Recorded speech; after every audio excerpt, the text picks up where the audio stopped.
In today's video, we'll be covering our thoughts on the technical analysis levels for the S&P 500, NASDAQ, Bitcoin, dollar index, gold, Tesla, AMC, and more. Yesterday was a mixed result in the stock markets. We saw some good starts with some bad finishes. The question is, why is this stock market being unable to break through this level? The easy answer, news is coming. Stay tuned to find out more.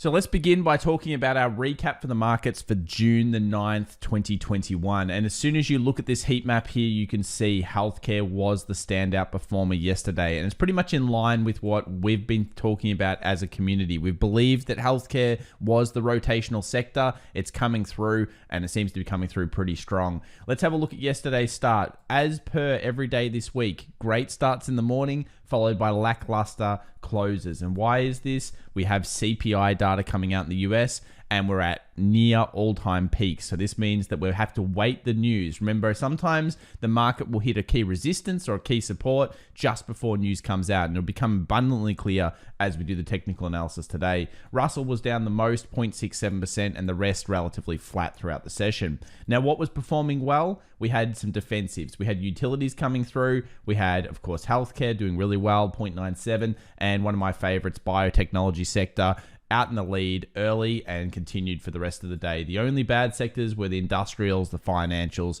those types of ones. So let's get into the technical analysis. And I think one of the best places to start today is actually to talk about this Bitcoin move, because we saw El Salvador, obviously the president of El Salvador, or prime minister, he came out and he effectively said, hey, this is our legal tender now. It's all good. We love Bitcoin. That's led to an initial rise, a very large rise here for about $6,000 on Bitcoin. And you'll notice it's just intersecting now with the daily 20 exponential moving average. This is the red line here. Now, I don't bring up this chart because I think this is a amazing kind of level or anything like that. I just bring up this chart because it's interesting that we're seeing this BTC shorts going crazy. So BTC shorts is going to a point that is as high as around that 16th of March. Now, this has been a very good indicator of whale movement. And we talked about it last night in the stream when we would got a super chat on this, and we basically talked about this particular BTC shorts showing us the way several times for when we need to be very careful in the BTC markets. It looks like we're about to hit a very critical point. This has generally led to actual shorts coming through. The whales don't like to lose at their own game, and you can see a huge amount of open shorts right now. So are they stacking in? Absolutely. Are they going to try to push it round? It makes sense at this level for BTC to start to weaken. So be very careful out there in the markets. This chart is very compelling stuff when you pair it with the other times. Get this thing on, have a look, synergize it together, and you'll notice that when this is spiking, it often means turn around in BTC to the bearish side. We're still not out of the woods yet. Of course, we believe that until we get past 42,000, 42.5, we are not safe on the Bitcoin. Let's get into the rest of the market now. Let's talk about dollar index. Dollar index has no way of figuring out which way it wants to go. We've talked about this several times. Weekly long leg doji indecision continues to be the story here. Maybe CPI will give us some kind of direction. At this stage, I'm staying clear of this chart, so we'll just keep moving on from that point. US 10-year, now that does have direction change. You'll notice it closed below the 1.5. This is technically a positive towards the NASDAQ.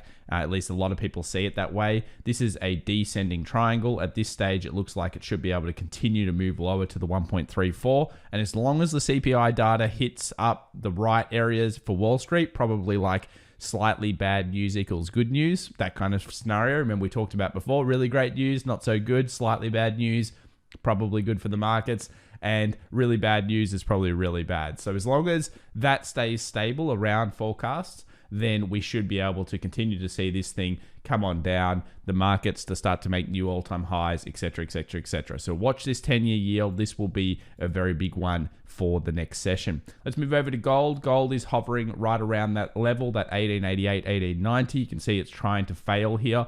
If it does fail, it's going to break through this low, and then all of a sudden we're going to see it back down in the 1870s, 1860s, possibly lower. Gold's going to be fairly volatile over the next 24 hours, so be careful here. If you're in long-term investments, of course, you hold hold them with whatever your direction is going to be, unless you want to get out before news. Otherwise, I expect volatility here, and we have no clean direction either way at this point, other than we know we're still in an overall uptrend. Silver's the same thing, really, guys. US oil, black gold, this one has pulled back straight to the support. We've seen this 2-hour 50 exponential moving average acting as pretty good levels. We've got that 2 steps forward, 1 step back kind of philosophy still here. I think it's looking okay. It's right around the correct level of support. If you're looking at getting into it, you're looking for little lightning bolts on this kind of time frame, or similar to last time, little levels of structure that are broken above. This has been more of a trade on the way up. We've obviously been incredibly long here on black gold. Our eventual aims are 72 and then 75, 76. At this stage, nothing's changing, but CPI data will be the driver behind this.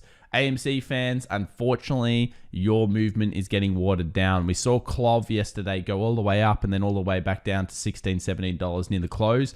What's happening here is you had 2 initial pillars. You obviously had your AMC. I mean, I guess you had your BlackBerry as well and your Nokia, but you had your AMC and your GME.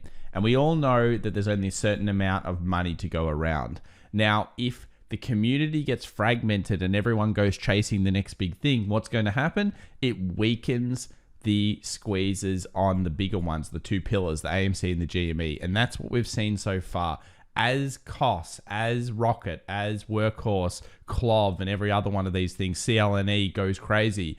All these positions are damaging the ability for this one to hold, and people are taking profit here and then moving, trying to find the next big thing. So I'm looking here at the $48 through the next session. Let's see how it holds through the Thursday market open. If it gets underneath here, unfortunately, I believe that we could see some further selling here on AMC. And of course, the next levels are really those all-time high zones. So over here, maybe 40, 35, 36 is the next really heavy support here for AMC. Other than that, we want to break above 52.50, and then we should be able to go back up to the 60 zone. But look, it's very tough right now. We don't know exactly how much interest. Did we crescendo over here with the most amount of interest and the most amount of Twitter activity? It's going to be hard to get that movement back very quickly here as we're seeing money disperse through. So same for GME, same for everything else.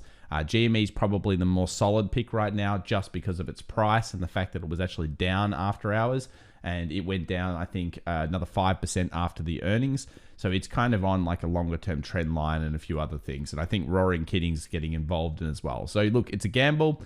It's not really based on the technicals right now. And you've got to think about where's the chitter chatter on the tweeters, the Reddit, and everything else. That's what I would be doing if I was in those ones. Let's move over to Tesla now. Tesla, around that $600 mark, just doesn't seem to be able to get much momentum here. I guess we'll find out through CPI, through what the market does tomorrow, into whether the NASDAQ goes towards the 14,000, whether this thing can hold. 600 is a very important zone. I'd treat this as basically closing around 600. And when we go into the 1 hour chart, you'll see it's been hovering around this area for some time. So hopefully it picks up tomorrow for you guys. And we know that where the bears get full control of this market, 560 closed below, that's going to be Armageddon on Tesla if it does occur. Let's move over to the US 100. So the US 100 continues to reject. This is the NASDAQ, and it finds great movement in the morning, followed by selling off during the day. Now, we're in the middle of a pretty decent range. So if we have a look here on the 4 hour, you'll instantly see we've closed above this 13,700 zone. Very critical area. Look at this. Beautiful resistance, beautiful support, multiple buy levels. We've got great resistance up here at the 14,050 area, and we're in the middle of that zone right now, trying to get direction. Now, why can't we get direction? CPI data. It's always the way. Last month, CPI data wasn't the best catalyst for the market, of course, sent it down. If the CPI data ends up being good, I would expect us to end up moving towards this 14,000. If the CPI data doesn't meet Wall Street's expectations, all of a sudden we're going to go through 13,750, and unfortunately the bears will potentially get control of the market again. And it's not even really this NASDAQ chart, even though I think that's going to be the better trade. That's the one we're looking at. You can see here on the QQQ, those 2 days just opens up bearish, opens up bearish. It's actually the US 500 that's pulling us back. This is the one that's testing this resistance. So see the 42.35. Look at the interaction with this zone.